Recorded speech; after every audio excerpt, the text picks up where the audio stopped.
بسم اللہ الرحمن الرحیم۔ جادو کا علاج۔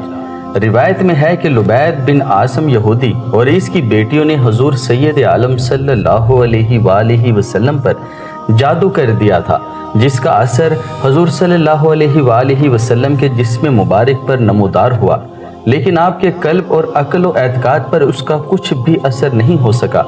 چند روز کے بعد حضرت جبرائیل علیہ السلام حاضر خدمت ہوئے اور انہوں نے عرض کیا کہ یا رسول اللہ صلی اللہ علیہ وآلہ وسلم، ایک یہودی نے آپ صلی اللہ علیہ وآلہ وسلم پر جادو کر دیا ہے، اور جادو کا جو کچھ سامان ہے وہ فلاں کنویں میں ایک پتھر کے نیچے دبا دیا گیا ہے۔ حضور صلی اللہ علیہ وآلہ وسلم نے حضرت علی رضی اللہ تعالی عنہ کو بھیجا۔ انہوں نے کنویں کا پانی نکال کر پتھر اٹھایا تو اس کے نیچے سے کھجور کے گھابے کی تھیلیاں برآمد ہوئی۔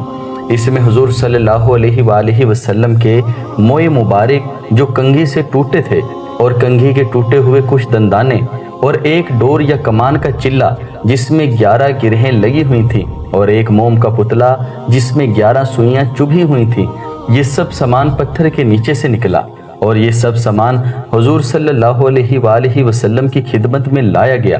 اس کے بعد قرآن مجید کی دونوں صورتیں قل اعوذ برب الفلق اور قل اعوذ برب الناس نازل ہوئی۔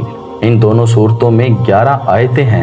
ہر ایک آیت کے پڑھنے سے ایک ایک گرہ کھلتی جاتی تھی، یہاں تک کہ سب گرہیں کھل گئیں اور حضور علیہ الصلوۃ والسلام بالکل شفا یاب ہو گئے، اور جادو کا سارا سامان زیر زمین دفن کر دیا گیا۔ بخاری و مسلم کی حدیث میں ہے کہ حضور اکرم صلی اللہ علیہ وآلہ وسلم رات کو جب بستر مبارک پر تشریف لاتے تو اپنے دونوں ہاتھوں پر دم فرمایا کرتے، اور اپنے سر سے پاؤں تک پورے جسم مبارک پر اپنے دونوں ہاتھوں کو پھرایا کرتے تھے جہاں تک دست مبارک پہنچ سکتے۔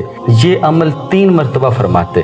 خلاصہ یہ ہے کہ قل اعوذ برب الفلق اور قل اعوذ برب الناس، یہ دونوں صورتیں جن و شیاطین اور نظر بد و عصیب اور تمام امراض خصوصاً جادو ٹونے کا مجرب علاج ہے۔ ان کو بار بار پڑھ کر مریض پر دم کریں، اور کھانے پانی اور دواؤں پر پڑھ کر پھونک ماریں اور مریض کو کھلائیں پلائیں۔ انشاءاللہ تعالی ہر مرض خصوصاً جادو ٹونا دفع ہو جائے گا اور مریض شفا یاب ہو جائے گا۔ حدیث شریف میں ہے کہ بہترین آدمی وہ ہے جو لوگوں کو نفع پہنچائے۔ اللہ تعالی سمجھنے کی اور عمل کرنے کی توفیق عطا فرمائے، آمین۔ واللہ تعالی عالم۔